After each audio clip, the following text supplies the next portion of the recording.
है ईद उल फित्र के ऊपर, ठीक है ना।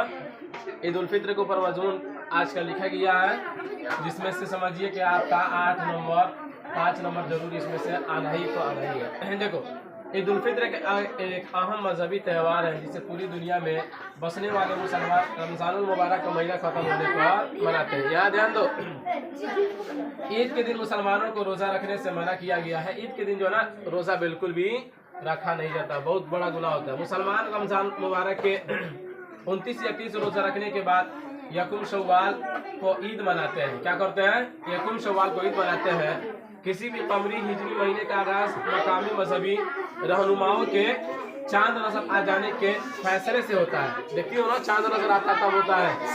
यही वजह है कि दुनिया के मुख्तलिफ ममालिक में ईद मुख्तलिफ दिनों में मनाई जाती है। इसके बरक्स कुछ ममालिक ऐसे हैं जो सऊदी अरब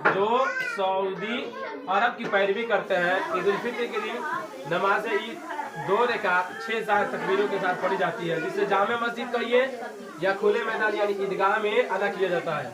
मुसलमानों का अकीदा है कि इस्लाम उन्हें हुक्म दिया गया है, क्या कहते हैं, मुसलमानों का अकीदा है कि इस्लाम में, यहाँ पर मैं डाल दीजिए, उन्हें हुक्म दिया गया है कि रमजान के आखिरी दिन तक रोजा रखें और ईद की नमाज से पहले सदका फित्र अदा करें।